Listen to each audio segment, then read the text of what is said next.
Hello, welcome back to Janus Academy. Today we are dealing with our ongoing History of Art introduction series. We are talking about works of art that are representative of their particular period. Again, it's not always going to be about works of art. Some of these are going to be well before art ever existed. I know that I keep repeating this. This is our 13th installment for the moment.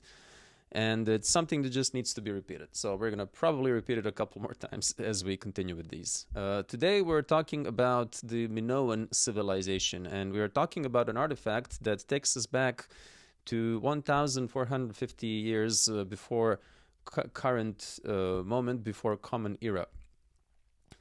We are talking, of course, about a fresco that is known as the Parisian woman.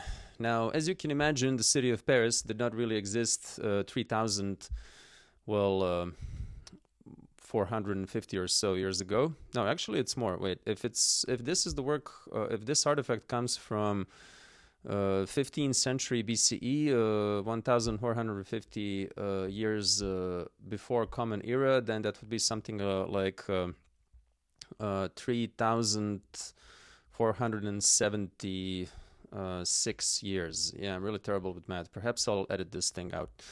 Anyway, it's really old. It's 3,000 and almost 500 years old. And yes, we know that the city of Paris did not really exist in this particular shape. It wasn't really named the city of Paris. That's something that only comes later. But we call this the Parisian woman, or La Parisienne. The title was given by the French art historian Edmond Poitiers, and it was supposed to signify the connection between the elegance of this particular woman that is represented on a fresco and, the elegance that Parisian women, les Parisiennes, were famous for in the 19th and the 20th century. I guess you could say that's still a commonplace, a common trope in a way that Parisians are very, very elegant. Now, this is a very interesting comparison to be made, and we're going to unravel it a bit when we talk about this, because there are more connections than you can think about. This is not something that only has to do with elegance and beauty and style and the whole industry of beauty and the whole cultural significance of embellishment and the cultural importance of makeup.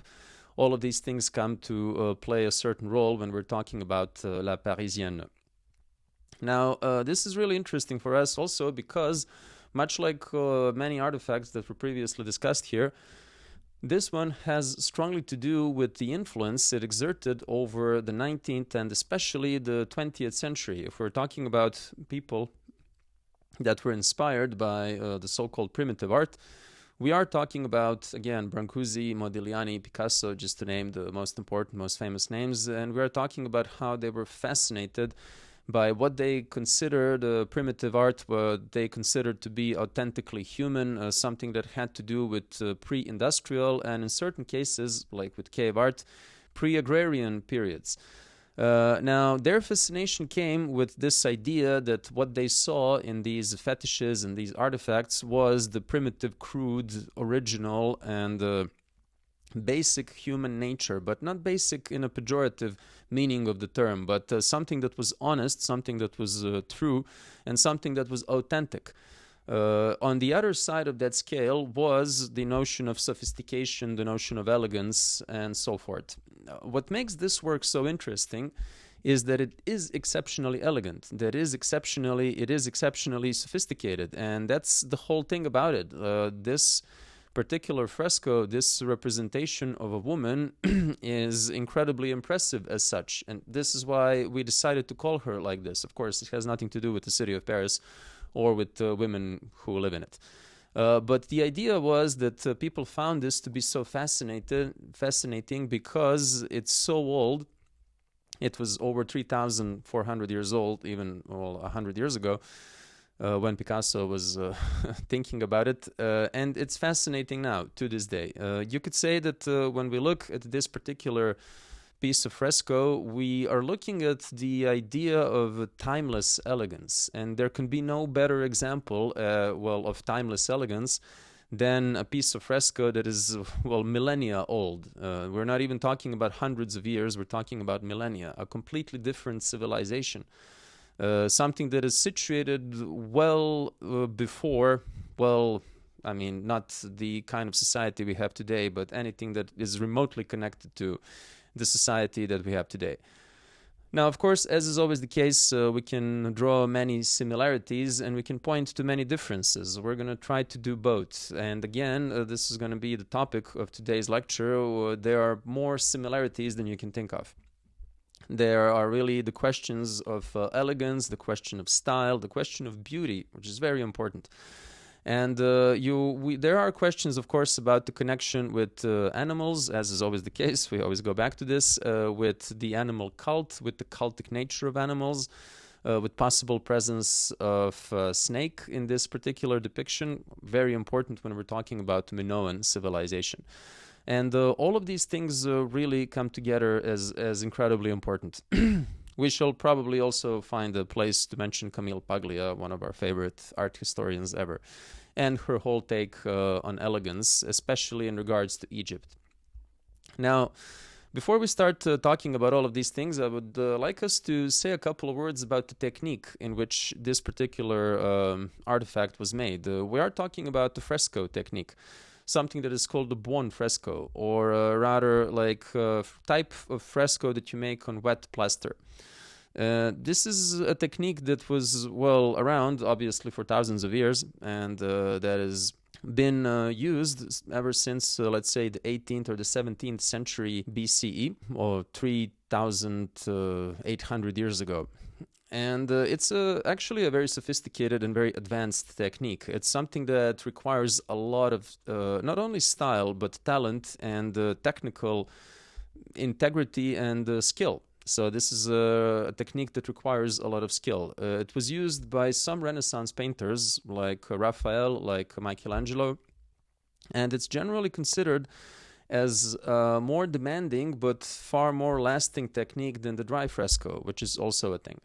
Now, fresco, of course, the term comes from Italian word for fresh. So this is basically wet surface. You're painting on wet plaster that integrates the color as it dries. The whole idea of this being a demanding technique, and the one that really necessitates a lot of skill, is that you have a limited time before the plaster dries, and you can only paint on it properly while it's wet. You need to do this, you need to paint on wet surface, because when it dries, it binds the color and it pulls the color in. And this is a technique that therefore ensures longevity. You paint on plaster while it's wet, so while it's fresh, hence fresco, but when it dries, it then locks the color in. And with this assures that the colors then stay fresh and they stay vibrant for far longer than is the case with other kinds of fresco technique. Also, what you can get with this is very light, very, well, airy kind of color, very good and, how should I say, well, light, yeah, representation.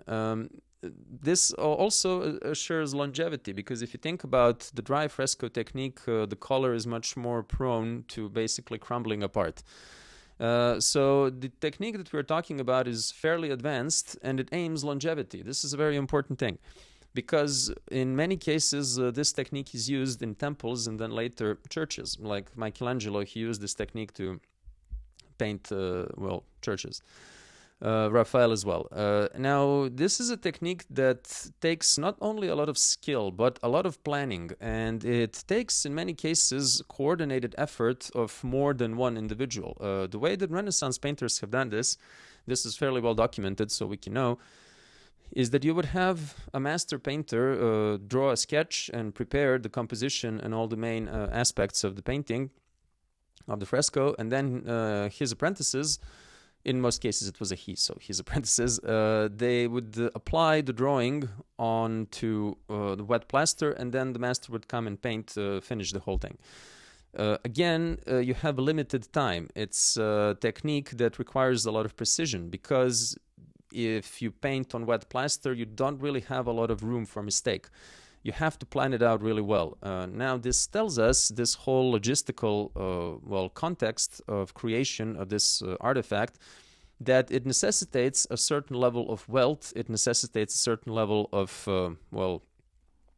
ease of resources, and it's just something that tells us about a society that is fairly well developed. If you can use this technique, in many cases it just means that you have a lot of resources on your hands.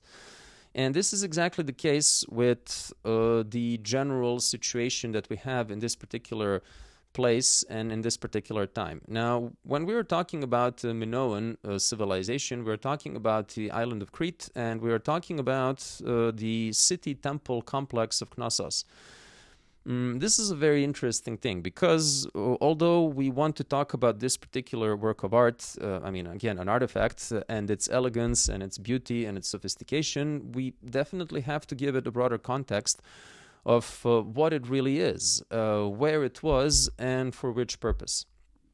Only then we can truly understand what we need to about its beauty, and why it was so fascinating to us as it was. Now, this is not a portrait per se. The fragment that we have preserved and that we found to be so fascinating is, that of a beautiful woman that wears makeup, that has a very fair complexion, very strikingly red lips, a hair that is very well done, one lock of hair that is separated from the general mass of hair, so that adds to dynamism of the representation. But if you look at the whole thing, if you look at the whole fresco, it's a much larger composition, and it's basically the representation of a banquet. We're going to have an illustration that follows this, so you can see the representation of the entire banquet that is called the camp stool fresco. It's basically a sacred feast, you could say, a sacred banquet that is the idea of a communal meal. Now, why do we say that it's sacred? Well, it's located in a temple, and it features a person that most likely is either a goddess or a high priestess. Now, there is a possibility that this woman is also just a woman of high birth, a very wealthy woman that is, socially speaking, very high up. But I personally think that goddess or a priestess, personally I lean towards the priestess explanation, and I'll explain why a bit later. This makes a bit more sense to me. Now, what is really interesting is if we decide to go with the whole idea of her not being a priestess, not being a goddess, of her just being a very wealthy, elegant woman, that we can assume that these qualities per se were seen as sacred. Even if she's not a divine figure or a sacred figure, if she's not a figure of religious authority, still her entire disposition, her entire presentation is what is considered sacred. Not just on account of the location where she is found, but on account of the general context of Knossos. And we're going to get to that. There is something that's really interesting about all of this, because we're talking about the possibility of her being either non-sacred figure, so just a wealthy woman, possibly of high birth, or on the other end, that she is a priestess or a goddess. So we can say, okay, it's either secular, not to say profane, but let's say secular, or it is sacred. Now, when you're talking about the feast, when you're talking about this meal that is highly ritualistic, and we can see this but just from how things are represented, how it's stacked, and how it's, organized. Not to get into the whole anthropology of food, that would take us very, very far. That meals, generally, especially communal meals, be it a family or be it congregational or be it just, like public feasts, well, there is something exceptionally ritualistic about it all. You could say on one end, yes, it's something you have to do more or less every day, several times a day, ideally. And you can say that there is nothing more ordinary, but also there is nothing more sacred than having meals. And the point I'm getting to here is that a meal is something that is absolutely incredibly sacred and incredibly normal at the same time. I guess if you're lucky to live in a country where eating regular meals is normal. That's not really the case with most of the world. But you know the point that I'm trying to make, that the whole idea of a ritual here and the ritualistic sacred value comes from something that is repeated, many times, and something that is integrated into the very life of the community. If you don't eat, you don't live. It's as simple as that. The idea being that we are talking about this liminal space between the secular and the sacred. And we are talking again about the temple complex. So this is something that is of certain importance here. But it also, this whole business with the idea of being secular or sacred takes us to think differently about the place where the image was found. It makes us think differently about what the temple is back in the day and what the city is. What I'm trying to say is that in these particular circumstances, all of the city becomes the temple. And the temple becomes a place where, well, a lot of people actually live. It's not like a Christian church where no one really lives. I mean, in the main nave itself or behind the altar. But yeah, the temple in this particular context also has living quarters. Now, I want to compare this to a seemingly very different painting that definitely comes from a secular context. I'm talking about the classic Impressionist painting, Bal au Moulin de la Galette by Renoir. And I'm talking about this particular work of art being explicitly secular. I mean, I would say that one is intentionally profane, because it deals with something that is highly banal, just a weekend spent at Montmartre. Moulin de la Galette to this day is situated in the area of Montmartre. And the whole idea of this painting is that, yeah, it's just people having fun. Like, its importance is in the fact that it pretends no importance. It's not a crucifixion, it's not the birth of Messiah, it's not the end of days, it's not any of those lofty, ambitious, not to say pretentious themes that pre-industrial, pre-modern paintings dealt with in most cases. It's not a portrait of a very important leader or a military figure, a general or an admiral or whatnot. It's not a portrait of a pope. You get what I'm saying. It's just an ordinary scene from life. Well, here you have an ordinary scene from life, people feasting, but in a highly structured, highly ritualized context. And this says a lot. The fact that this woman is this finely dressed and that she is finely made up and that she's, well, strikingly beautiful to this day, we see her being prepared for a feast. So we can say this is not just any meal. And we can say that what is really interesting about all of this is that we can look at a certain space as being sacred or secular, or we can look at a certain person being, well, the same thing, and we can look at a certain activity being this or that way. And it really just depends on the context. It really just depends on our interpretation and how we see it. You can say, yeah, so I'm going to eat dinner, and it's not going to be a terribly important thing, just, you know, dinner as any other day. But if I make it a banquet, if I make it a public gathering, if I make it a feast, then there's the whole ritual that comes into play. Then we all want to be dressed as nicely as we can. Then there's probably going to be a speech. You get the point. We are talking about an ordinary activity that can be seen as a highly symbolical act. You think about the Last Supper, for example. That's the most important supper you can think about. But it's still technically just a meal, in a way. Of course, it's many other things as well. Now, this is really the connection I wanted to make. Now, when we're talking about all of these things, if you're talking about the composition of the entire Camp Stool fresco, you can see that this woman is positioned in a central role. You can see that her importance is underlined, and that she is, in a way, just by where she is in the composition, she's represented as being important. More important, really, than the other people there. Now, this cannot be interpreted outside of the general Minoan context that gives very high, importance to women. That we see Minoan civilization likely having women as head priestesses. We see women as top religious figures. And we can see that most figurines that we found from this particular civilization deal with female divine figures and female priestesses. I mean, the snake priestesses, I'll put an image of this, another famous artifact from Minoan culture and civilization, first comes to mind. And this is why I said that this particular woman, La Parisienne, possibly has a sacred knot, like you can see this thing behind her neck, which implies, well, again, not religious, we're not yet talking about religion quite yet, but sacred meaning, sacred importance, and sacred symbolism. Now, you could say that this is not a knot, that this is actually a snake, which would make a lot of sense if we think about the snake goddess or a snake priestess, rather. The idea being that a woman has a central position. Now, this is, of course, very different from incredibly patriarchal Greek society that will come, well, centuries after the Minoan society.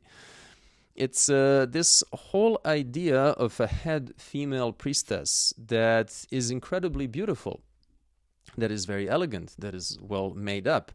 Now, this is a thing that is so interesting because when we think about priests today, or nuns, like in a Christian context, you still, in many Christian churches, most of them, I would argue, you don't really have female priests. Some Protestants do, I think, but that's, somewhat controversial in the eyes of the Catholics and the Orthodox. The whole point being that even if you're thinking about female priests in some some Protestant denominations, you are not thinking necessarily about very beautiful women. Now, not to be offensive or anything, I'm not saying that they cannot be or that they shouldn't be. It's just that you don't associate this quality with them. That's not the first thing that comes to your mind. If you're thinking about Orthodox male priests, or if you're thinking about Catholic male priests, again, I'm sure many of them are beautiful people, but that's not the first association that you would have. You're not thinking about priests as, oh my God, he's as handsome as a priest. Like, that's not the first thing to come to your mind. Here in France, in Paris, they have a saying, beautiful as a fireman, because firemen tend to be like good-looking guys. Not so with priests. I mean, again, sure, there are many of them that are beautiful men, but just not the first association that we have. Here, however, it's quite different because when it comes to this figure, the first thing and arguably the most important thing about her is that she is, well, beautiful. And not just accidentally beautiful, not spontaneously beautiful. You say, okay, well, she was born that way, so what can she do about it? No, this is a woman that was made up as beautiful, that applied makeup, that took care of her hair. She really invested a lot of effort into being beautiful. And obviously, her being beautiful had a lot to do with her societal position and had a lot to do with her being either, again, a high-born woman of considerable social status, or a priestess or a goddess. We know that this was really important because we found certain rooms in the temple complex of Knossos that were dedicated to embellishing. Like beauty salons, in a way, that are 3,500 years old. The idea was, of course, that this notion of sanctity, the notion of the sacred, had a lot to do with the notion of beauty and elegance. And this is really interesting. Now, of course, we have to compare this to a civilization that is, roughly present around a similar time. We're talking about Babylon, of course. And we're talking about, well, also Egypt. We're going to do a comparison with Egypt a bit later, which is all really important. Now, when we think about Babylon, their head priestess of Ishtar, we are talking, of course, about the concept of sacred prostitution. And we think about this whole idea of beauty, female beauty and attractiveness, and again, then elegance, being connected to this. Now, I'm not saying that this woman was a sacred prostitute or anything similar to that. We just don't know, but probably she wasn't. I am saying that if we are talking about that general context, beauty comes to play. Physical attractiveness comes to play. Whereas if we're talking about priestesses or priests in other, contexts, it's just not something that is that important. If you're thinking about Pythia, for example, in the Oracle of Delphi, I would argue that her appearance doesn't really play that big of a role there. Whereas here, that's like the key thing. And not only because we find her pretty, you could say, okay, we find her pretty seeing from our particular point of view because we have developed a certain aesthetics. We are at that moment in society where we think this is beautiful. 300 years in the future or 500 years in the past, we might have found it to be ugly or will possibly find it to be ugly. This is not the case because, again, we had rooms in this temple complex that were specifically designed for beautification, where women especially were, embellished. And this is the whole thing. Female beauty, therefore, here has a sacred capacity and has a potency, has a sacred potency. And this is really interesting. Like, it's really interesting to talk about and to think about female beauty in these particular terms. Now, this is also interesting because you think about most societies up until arguably the 19th century of Common Era, so up until recently, associated all these qualities with men. You think about 17th, 18th century men, like in France, they were the ones to wear makeup. They were the ones to wear wigs. They were the ones to wear tights. Some of us still do. They were the ones to wear high heels. All of these were manly qualities, like this idea of elegance, of beauty, of style. This all had to do with men. But again, this is very patriarchal and very, I wouldn't say Christian perspective. I wouldn't. That would be like terribly controversial and not entirely true.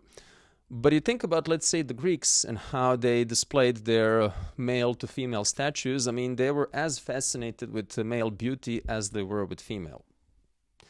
But here, obviously, there's a certain focus on female beauty. And not just, oh, we like pretty girls. No, this is something sacred. And we need to think about it in this particular manner. Especially if we think about Egyptian art and go back to Camille Paglia, who thinks that Egyptians basically invented elegance as such. I mean, not sure I can really agree with this, because I think that quality existed, tens of thousands of years before Egypt, but anyhow, that's just my subjective opinion. The whole point being that if you look at Egyptian artifacts, you can say that they're not necessarily made to be pretty. The Sphinx is not necessarily made to be pretty. Goddess Sekhmet is not necessarily made to be pretty, and not to mention all the other gods and goddesses. This doesn't seem to be that big of a deal in Egyptian culture as it is in Minoan. And just again, something for us to think about. Is this sacred or is it profane? Now, I want to go back to this because I want to go back to the Mircea Eliade's definition of urban space. That is really, really useful for us to properly understand what knossos was. Now, the way that Mircea Eliade posits city space, urban space, is that it's connected with this old dichotomy between society and nature, capital S, society, capital N, nature. So these are two realms, completely different, separated, very neatly separated. Then you can think about the whole symbolism of streets in the, Catholic faith, and this whole idea that Pontifex Maximus, the supreme leader of the Catholic Church, the Pope, this is the title that Pope carries to this day, is the builder of bridges. Pontifex is the builder of bridges. So he is basically in charge of bridges and streets and roads. This whole idea of the road being incredibly important and connected symbolically to religion, like bringing people together, religio, like reconnecting people. So what I'm trying to say here is that urban space is sacred in itself. This is how Mircea Eliade sees it, that when you separate yourself from nature, when you start building culture, again with the capital C, you are building the sacred space. And this is interesting because in this particular regard, he would see the city space as entirely sacred. Not just the temple in the pagan optics and not just the church in the Christian optics, but the whole thing. If we imagine a city being behind walls, behind ramparts, everything that is inside, behind the city doors, that would then have an immense anthropological and symbolical potency, like, door as a portal and like transition between different dimensions, between different spheres, all of this. You are walking from one world, the world of savage, uncouth, uncultivated nature, into a world of order, into a world of planning, a world of organization, a world of structure. If you're building a city, you have to have all these things. I mean, regardless of how chaotic your city is, if you have sewage or if you don't have sewage, if you have plumbings or not, I mean, you still have to plan out your city at a certain level. So you are going from space of, let's say, divine spontaneity and just open hazard, which is the space of nature, into the space of a city, like some rules, some order, some society. Especially if we are talking about a strongly agricultural society as is Minoan. that is, very much oriented towards wealth generation. And this is an incredibly important thing that we're going to go back to. The entire point being that the Knossos complex is seen as one very large temple. It's a city temple. And we have to make a comparison here that we're going to come back to many times over probably, between this whole idea of a European medieval city, especially in France, being made around the cathedral, and the temple city complex like is Knossos, or like was the case with many Egyptian temple cities.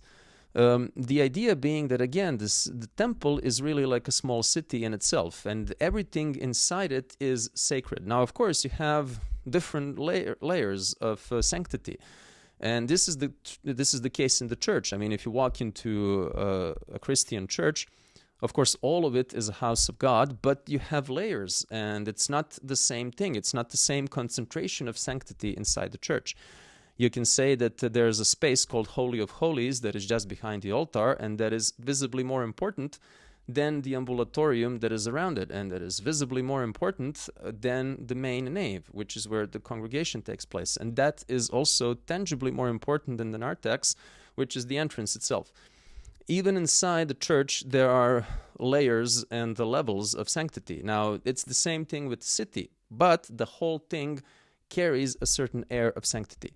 Now, all of this to say that even if we assume that this woman is not a priestess and is not, a goddess, she does carry an air of sanctity, the air of sacred, just by the very fact that she is present inside a temple complex, and just by the very fact that she partakes in this, ritualistic feast, a banquet. That is, again, very elegant, and all the other people that are present here are also well-dressed in their own way. And now we want to talk about this whole idea of her, again, not being, the possibility of her not being a priestess or a goddess, and still she is sacred still. Now, in this particular regard, we want to say that what can appear to us as just profane or even kind of tacky, really. If we think about a woman that wears too much makeup, we say, okay, it's like perhaps done in poor taste. This has a strong sacred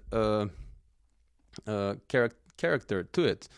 The very idea of embellishment, the very idea of makeup comes from Egypt and comes from, sacred rituals. Comes from having a lot to do with the notion of a mask. Like you change your visage, you change your face for specific reasons. Now, what I'm trying to say is that there's something that will become incredibly important for the later Greek civilization that will come centuries after this, that will truly hold beauty to be sacred. It's something that is incredibly important for the Greeks. When we start talking about classical style in Greece and then Hellenistic style, beauty is incredibly important for Greeks. Indeed, the most important person in the, Greek myth, arguably, the most Greek person in a way, or Hellenistic rather, is, the beautiful Helen of Troy. And we can talk about that when we come to that. But the whole idea is that there is even a connection with her being Helen and them calling themselves the Heloi. So this is not necessarily the same morphological root, but it really is very close in sound. So I would argue that it has to be close in meaning to a certain extent. But the point being that there is a certain air of sanctity that is given to beauty, and that Greek people, being, pagans and being materialistic in this regard and worshipping statues instead of spiritual notions like the Christians, give high importance to beauty. And I would argue much higher than is the case, with Egyptians, Babylonians, Persians, and the other present civilizations.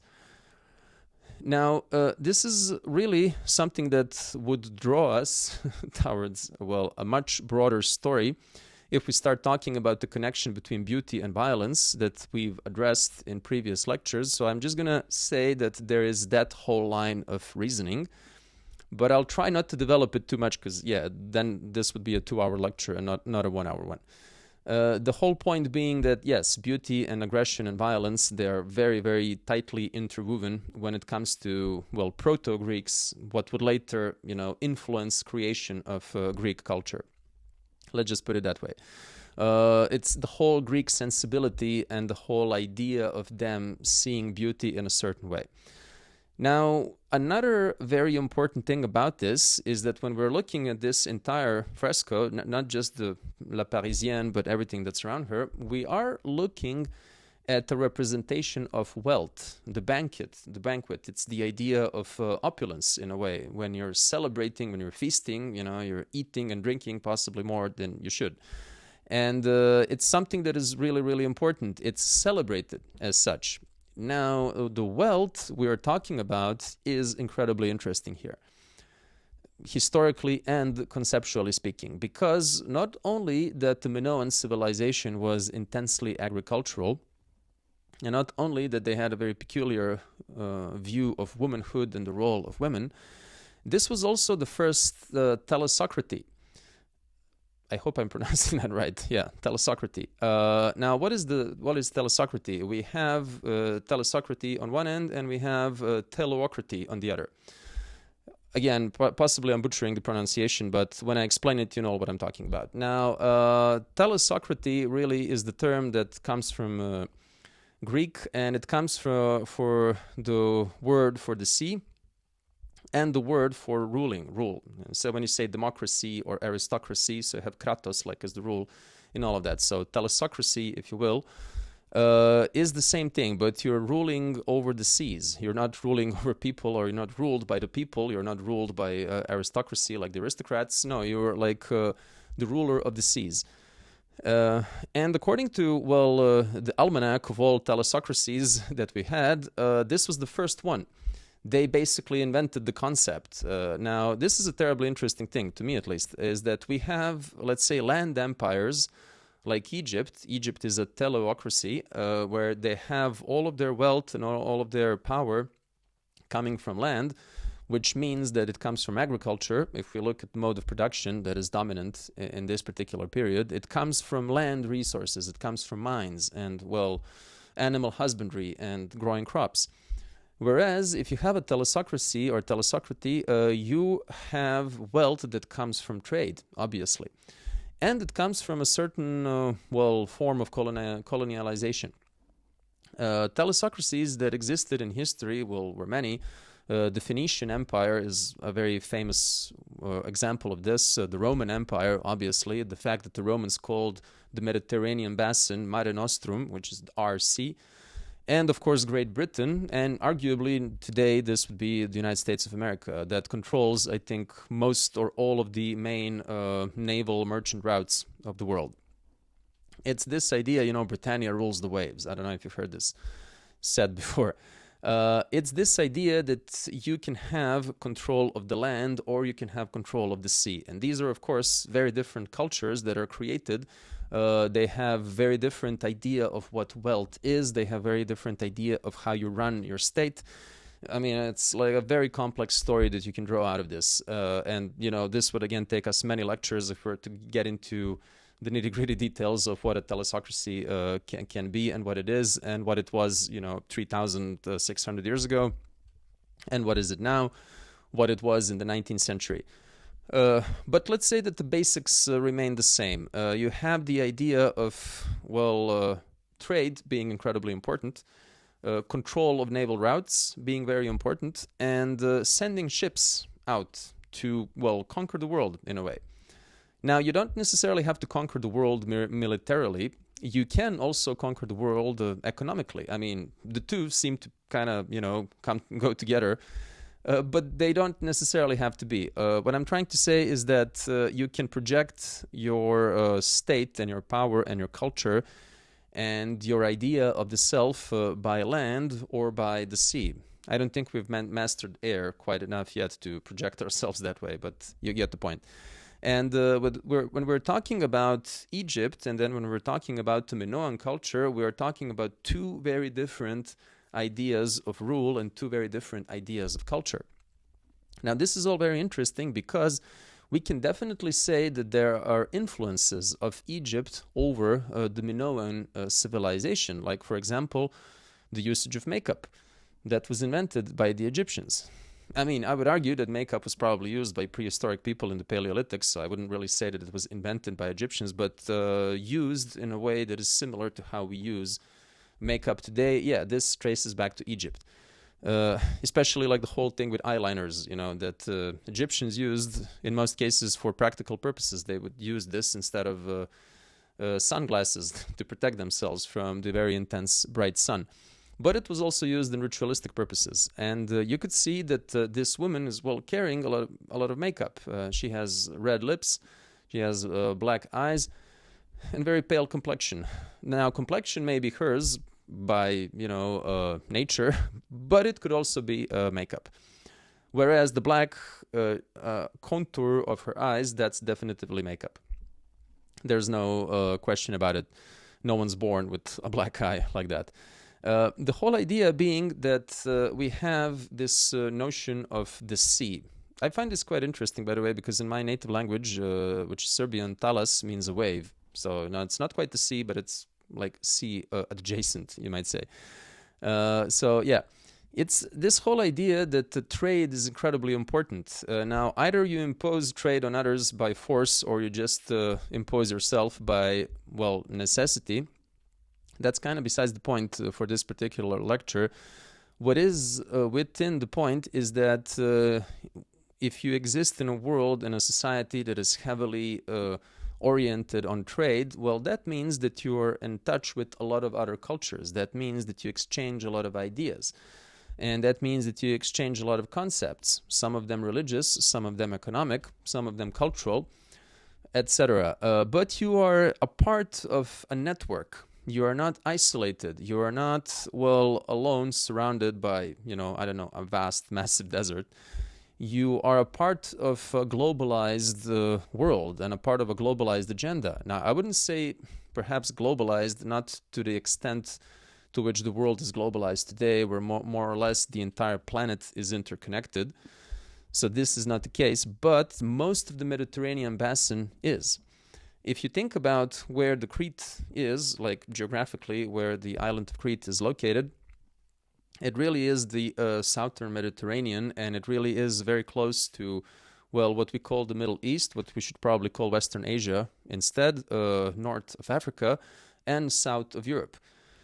We have this whole juncture of three continents coming together, where a lot of trade takes place and a lot of exchange takes place. Now, why do I find this so important and so interesting? We are talking about a considerable accumulation of wealth that comes from trade, possibly colonies, possibly warfare that you wage. I mean, if you want to have a thalassocracy installed, in many cases, it's done by force. But again, I don't want to go in this direction now. What I want to say is that we're talking about the junction of many different cultures and of many different influences. And we're talking about this very specific idea of accumulating wealth from not from your own corner of the world, like you have incredibly fertile soil and you are lucky enough to have incredibly rich mines, so you have a lot of gold or silver or whatever. No, you basically create wealth by trade. And this is really what Minoans excelled at, because again, the first thalassocracy, they invent the concept. And this is so incredibly important because if you think about the cultural notion of this, and then you think about the geopolitical notion of this, the geopolitical implications are that the entirety of the 19th century was defined by the so-called Great Game, which was the, ongoing low-key war between Great Britain and Russia. Because the whole idea was that Russia was this massive teleocracy, that they still have this immense territory with a lot of land resources, again, like mines and sources of energy and whatnot. And then you had Great Britain, that is very small. I mean, compared to Russia, incredibly small, but they rule the waves. And so they control all the seas, amongst other things, around Russia as well. And so this was the conflict. It was the great geopolitical conflict between two different ways to run a state. And you could argue that it's an ongoing thing, like between the Eurasian landmass, Russia, China, Iran, North Korea on one end. It's like the whole idea of teleocracy. And then you have, well, I guess the whole NATO business, United States of America and Great Britain and France, all former colonial powers, naval powers. So they're on the other end. And so you could say that in this particular regard, not much has changed, that it's still telesocracy against teleocracy. These two different ways of running a state, of creating a culture, or, well, living your life in a way. And it's this idea that from when we're talking about the Minoan culture, we are talking about this particular manner to generate wealth is what results in this kind of elegance. We cannot really separate this kind of elegance and this kind of beauty and this kind of, well, presentation, which is really important, from this particular wealth generation method of being a telesocracy. There's a direct connection between the two. And this is why when we talk about these things, we are talking about colonialism, and we are talking about empire building in a way. Now again, Egyptian is also an empire, but of different kind.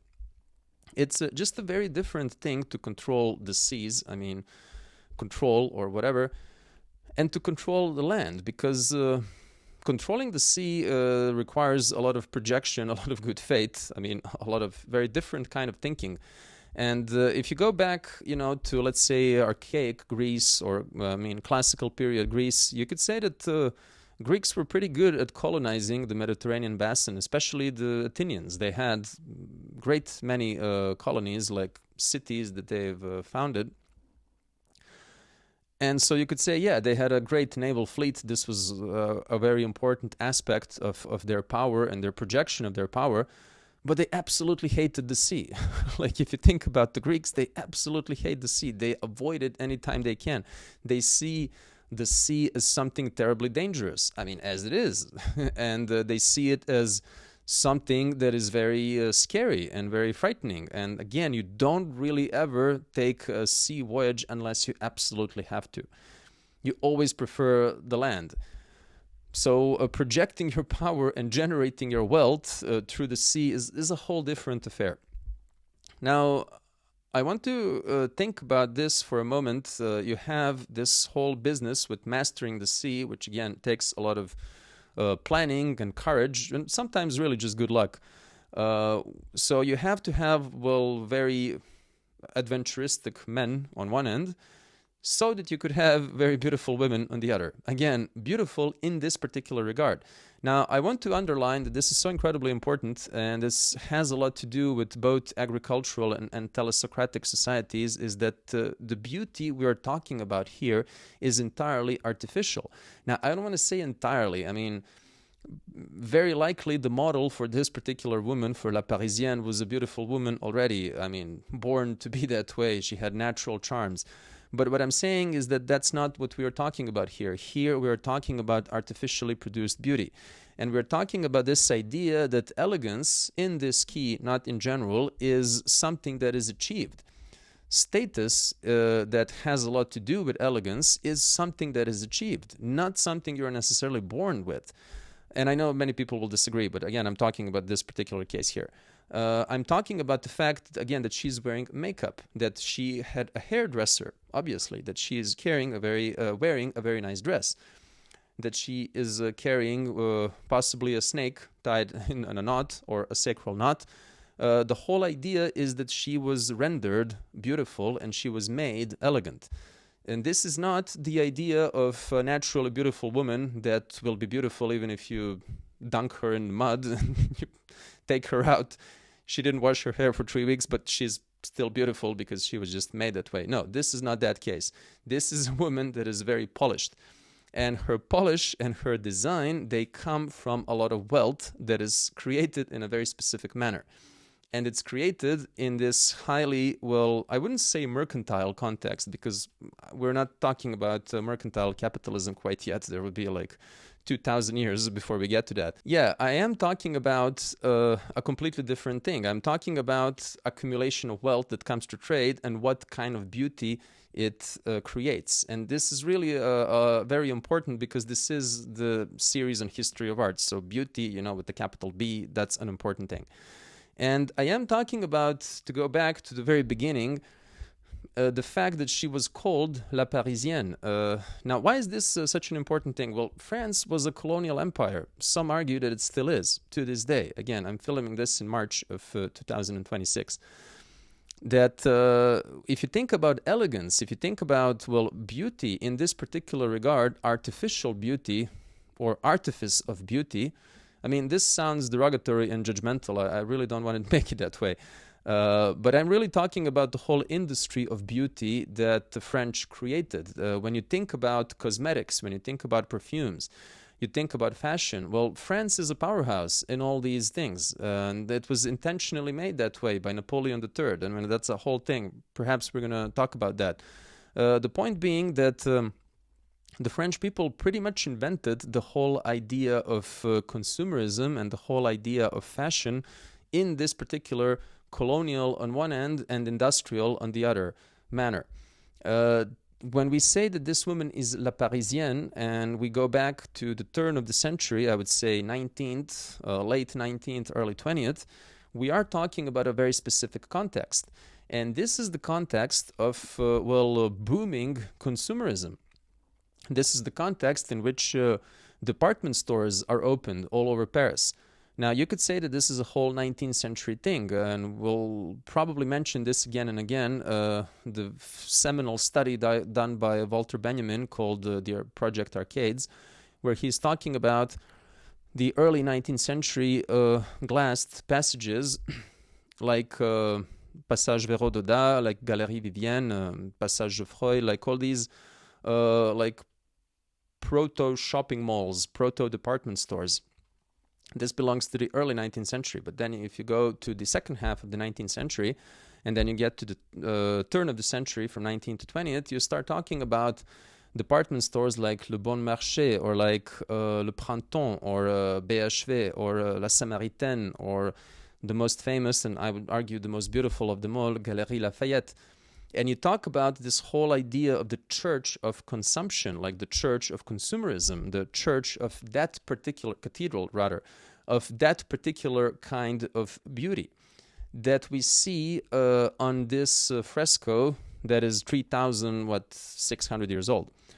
And this is a very interesting thing. And we can see that the artists, avant-garde artists from the early 20th century were inspired by this particular model because she had a lot to do with something that was such an important cultural force, not necessarily pop cultural, I would just say cultural force of their own period.